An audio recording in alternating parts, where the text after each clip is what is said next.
საქართველოს პოლიტიკურ ცხოვრებაში ყოველთვის არის ხოლმე ორი უკიდურესობა. ერთი არის ვითომ პატრიოტები, მემარჯვენე სექტორი, კონსერვატორები და მეორე არის ვითომ ლიბერალური წარმომადგენლობა. ამ ლიბერალური საზოგადოების ქართლის დედად იწოდება თამარა ჩერგოლეიშვილი, რომელიც 2012 წლიდან რაც ხელისუფლებაში აღარ არის მისი ძვირფასი ქმარი, იქიდან მოყოლებული დღემდე ძალიან აქტიურად იღებს ამერიკულ და ევროპულ გრანტებს.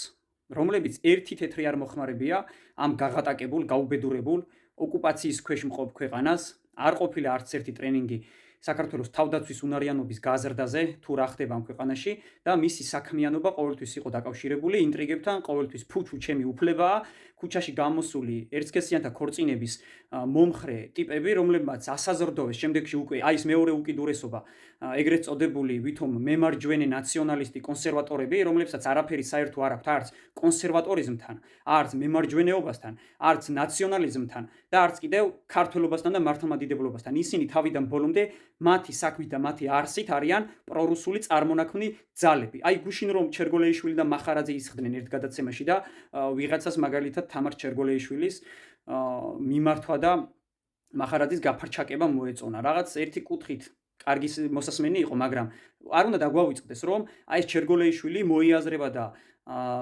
მოიხსენიება ხელისუფლების მოწინააღმდეგე ბანაკის ერთ-ერთ მთავარ ოპოზიციონერ ძალად და მის ლიდერად. და ეს არის ძალიან ცუდი დამოკიდებულება, რადგან არც მის ქმარს და არც თამარა ჩერგოლეიშვილს ამ ქვეყანაში 1%-იანი მხარდაჭერაც კი არ აქვთ. და ეს გამოწვეულია იმით, ჯერ რასაც აკეთებდა ნაციონალური მოძრაობის დროს გიგა ბოკერია, რა საქმეებით იყო დაკავებული და მეორე ის, რომ თამარა ჩერგოლეიშვილი მის ქმართან ერთად ამ 14 წლის განმავლობაში რას აკეთებს. აი ზურა მახარაძე პრორუსი კი არა, რუსია.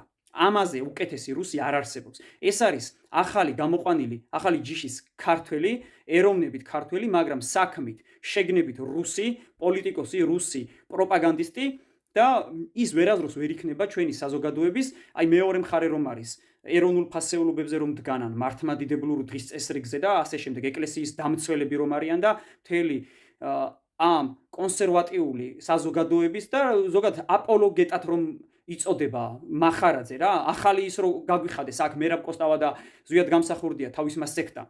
აი ეს ვერაზროს ვერ იქნება ჩვენი მემარჯვენე სექტორის ვერც ფუძემდებელი, ვერც განვითარების რაღაც ეტაპზე ყოფი პოლიტიკოსი, ვერც ახალი პატრიარქი ამ გზაზე და ვერც თამარა ჩერგოლეიშვილი ვერ უნდა იყოს, მე სულ ფეხებზე მკიდია ლიბერალურ საზოგადოებაში ეს როგორ არის თამარა იქნება თუ არა მათი ლიდერი, მაგრამ როდესაც ოპოზიცია ჰქვია მთლიანად აი ამ სპექტრს და იქ თამარაც მოიაზრება პეტრეც, პავლეც და ირაკლიც, იქ რა თქმა უნდა პრეტენზია მექნება, რომ თამარასგან განსხვავებულები არიან ამ ხელისუფლების წინააღმდეგ და ვერაზროს ვერ ვიქნები მე თამარა ჩერგოლეიშვილის თანამებრძოლი, როგორც ბაიების და იქ ვიღაცეების კიდე, რომლებიც ამხნის მანძილზე 14 წლის განმავლობაში ფუჩუს თავისუფლებას ითხოვდნენ და არა რაღაც ისეთ ღირებულებებს, რაც ამ ქვეყნისთვის და ამ ქვეყანაში მცხოვრების საზოგადოებისთვის სასიცოცხლოდ მნიშვნელოვანი იყო.